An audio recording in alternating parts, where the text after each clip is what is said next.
Box to Box Media Network. Selamat datang di podcast pengembangan diri, eksklusif hanya di Spotify.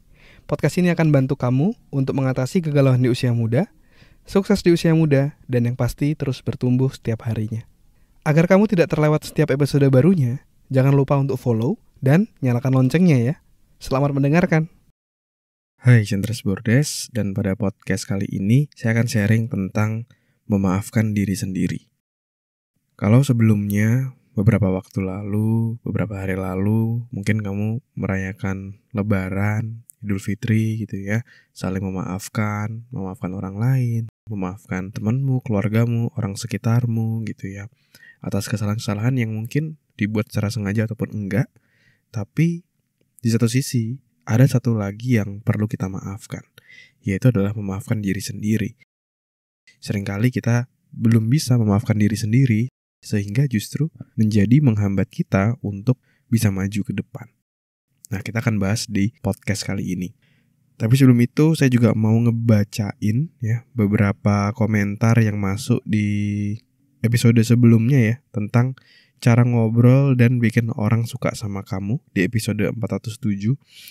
Dari Pae, dia bilang sangat bermanfaat, apalagi untuk aku yang sulit mendengarkan.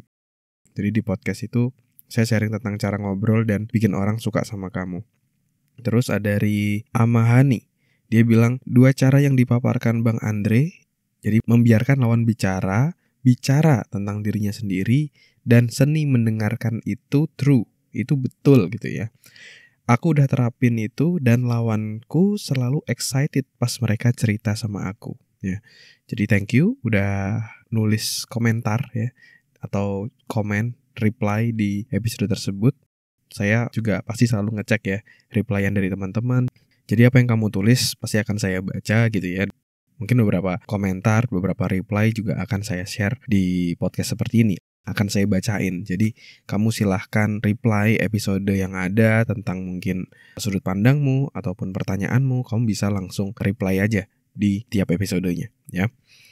Nah, satu lagi, jadi biasanya kan kalau lagi hari Lebaran kan ada bagi-bagi THR gitu ya. Dan saya juga mau ngasih kamu, dalam tanda kutip THR atau sesuatu buat kamu, namun bentuknya bukan dalam uang, tapi bentuknya dalam sebuah ebook premium tentang meaningful productivity, gimana agar kamu bisa produktif pada hal-hal yang bermakna untuk kamu ya. Jadi kamu benar-benar jadi produktif. Nah, kami dari tim Self-Dev akan share kepada kamu untuk kamu yang sharing salah satu episode podcast pengembangan diri ini dari Self-Dev Podcast di Instagram Story. Lalu kamu bisa mention 3 temanmu untuk dengerin juga, dan kamu juga mention di @selfdevpodcast. Habis itu kalau udah, kamu silahkan DM ke kami, udah kak gitu ya. Nanti akan kami share ebook premium tentang productivity untuk kamu secara gratis ya. Dan ini hanya sampai 7 Mei aja, semua sampai minggu depan aja. Jadi kamu bisa dapetin sekarang juga sebelum kelewat waktunya ya. Oke, mari kita bahas tentang memaafkan ya. Tadi kan kita nggak cuma memaafkan orang lain, tapi kita juga harus bisa untuk memaafkan diri sendiri. Karena seringkali kita kayak kesel, kita dongkol sama diri kita sendiri, sehingga malah justru kita nggak bisa kerja sama nih untuk mencapai tujuan kita. Nah, jangan sampai kayak gitu nih. Kalau kita kesel sama diri, jangan sampai justru menghambat diri kamu untuk bisa mencapai tujuanmu. Apalagi kalau kamu benar-benar kesel, terus kamu benci sama dirimu sendiri. Aduh, itu sangat-sangat berbahaya. Malah justru bisa membuat kamu nggak kemana-mana. Maka dari itu kamu harus bisa memaafkan diri sendiri gitu. Dan saya pernah berada di situasi di mana saya sulit untuk memaafkan diri sendiri. Ada 2 situasi yang saya ingat gitu, yang masih berasa gitu ya. Bukan masih berasa ya, lebih tepatnya mungkin saya keinget banget 2 momen ini, meskipun saya udah bisa melewati fase itu dan sudah berdamai lah dengan diri sendiri. Yang pertama adalah ketika waktu SMA, ketika saya lagi di final basket DBL East Kalimantan Series. Saat itu tim kami yang underdog akhirnya berhasil masuk ke final gitu. Dan saya sebagai kapten tim saya waktu itu di SMA YPK Bontang, saya berhasil membawa tim saya untuk masuk final, dan itu salah satu pencapaian yang sangat luar biasa. Dan di situ saya juga terpilih untuk masuk ke DBL All Star, untuk masuk ke seleksi ke Amerika, dan kami akan berlatih bersama di Surabaya gitu dengan pemain-pemain terbaik di seluruh Indonesia. Dan karena terbawa aura, wah saya pemain hebat nih, pemain jago, saya terpilih untuk jadi DBL All Star. Akhirnya ada kesombongan dalam diri dan akhirnya ketika di final itu saya cenderung main sendiri. Ada teman yang harusnya saya passing, nggak saya passing. Saya malah ngotot nge-shoot sendiri. Atau ngotot ngedrive sendiri untuk lay up, untuk masukin poin. Tapi ya akhirnya karena maksa, akhirnya nggak bisa masuk. Dan akhirnya justru malah kami kalah di final. Dan itu sangat-sangat menyakitkan buat saya. Dimana saya merasa bahwa wah udah sampai di final nih, tapi karena diri saya main sendiri, akhirnya saya nggak bisa jadi juara. Akhirnya kami nggak bisa jadi juara, dan itu sangat-sangat menyakitkan. Dan di perjalanan dari Samarinda ke Bontang pun saya juga nggak bisa tidur gitu, meskipun udah larut malam banget, tengah malam banget. Saking sakitnya lah karena kekalahan itu. Dan ada rasa kecewa ke diri bahwa kenapa sih kok nggak main tim saat itu? Kenapa nggak gini? Kenapa nggak gitu?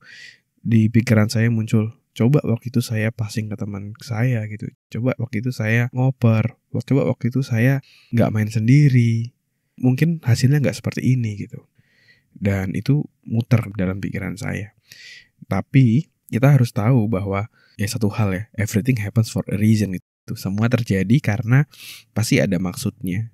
Dan dari situ beberapa waktu berlalu, akhirnya saya belajar bahwa dari situ saya dapat pelajaran penting bahwa teamwork itu penting. Kita nggak bisa main sendirian, kita nggak bisa menang sendirian. Nah itu sangat-sangat mengena buat saya. Ya. Lalu satu lagi adalah ketika saya waktu itu dengan mantan pacar saya waktu itu. Kami sudah tahu waktu kami berpacaran bahwa kami nggak akan bisa bersatu karena perbedaan agama. Saya agama ini, dia agama itu, dan kami sebenarnya udah tahu kita nggak bisa barengan gitu. Tapi kita berprinsip coba jalanin aja. Dan akhirnya ketika coba jalanin aja itu, secara nggak langsung saya udah investasi waktu, uang, dan tenaga untuk hubungan tersebut.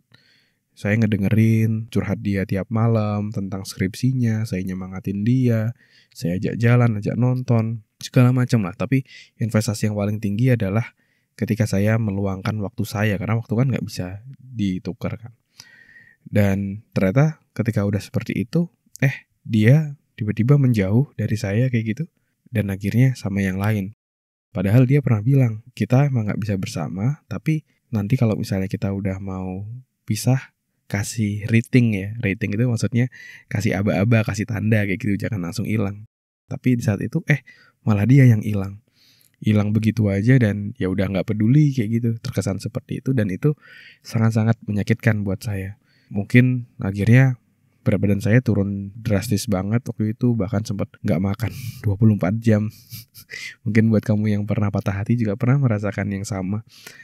Tapi kembali lagi, everything happens for a reason. Dari situ saya belajar bahwa banyak banget yang saya dapetin saat itu ya. Saya belajar tentang mengikhlaskan, saya belajar tentang setelah dari situ saya mengupgrade diri saya nge-gym, saya fokus di karir saya, dan akhirnya saya bisa lulus kuliah S2 saya waktu itu lebih cepat. Saya di fisik paling ideal saya juga waktu itu, dan berbagai macam hal lainnya. Dan dulu itu saya sempat kecewa juga, sempat kayak kesel sama diri saya sendiri. Tapi ya tadi prinsipnya, kita harus bisa memaafkan ya. Gimana cara memaafkan? Yaitu adalah dengan percaya bahwa semua yang terjadi di hidup ini itu pasti ada maksudnya dari Tuhan. Dan ketika ada hal-hal yang mungkin mengecewakan, tapi kamu bisa mengambil pelajaran dari sana, itu justru bisa ngebantu kamu atau ngebawa kamu untuk jadi jauh lebih berhasil. Ya. Jadi ketika kamu mungkin saat ini kesel atau jengkel sama dirimu sendiri dan belum bisa memaafkan dirimu sendiri karena suatu hal, coba kamu tanyakan pada dirimu apa yang kamu syukuri pada kejadian tersebut. Apa yang kamu bisa pelajari dari kejadian tersebut. Dan gimana agar kamu selanjutnya bisa jadi jauh lebih baik. Dengan memberikan 3 pertanyaan tersebut, kamu akan mengubah fokusmu gitu. Dari yang awalnya kamu jengkel sama dirimu, menjadi kamu mengajak dirimu kerjasama untuk mencari hal positif dari kejadian tersebut, mencari pelajaran dari kejadian tersebut, dan membuat dirimu ke depannya jadi jauh lebih baik. Ya. Jadi kamu harus bisa melihat sebuah kejadian dari sudut pandang lainnya, memberikan makna yang lebih positif, dan maafkan dirimu, dan move on, dan jadi pribadi yang jauh lebih baik. Terima kasih sudah mendengarkan episode kali ini. Semoga bisa bermanfaat dan menginspirasi. Dan kalau kamu merasa bermanfaat, kamu bisa kasih rating bintang 5 di podcast ini. Supportmu sangat berarti untuk kami. Dan juga kamu juga bisa share podcast ini ke sahabatmu, teman-temanmu, pacarmu, gebetanmu, saudaramu, agar orang-orang di sekitarmu bisa jadi jauh lebih baik dan terus bertumbuh setiap harinya. Dan kamu bisa juga share di Instagram, di Instastory, silakan mention @andreasbordes, nanti saya akan repost. Dan buat kamu yang mau belajar bikin podcast, kamu bisa bikin podcastmu sendiri di anchor.fm. Buat kamu yang mau belajar cara detailnya, dari gimana menentukan tema podcast, gimana cara upload podcast di anchor.fm, sampai gimana agar kamu bisa konsisten bikin podcast, kamu silakan cek konten eksklusifnya, tutorial yang sudah saya buat, silakan klik link yang ada di deskripsi. Terima kasih semuanya. Never stop learning, because life never stop teaching.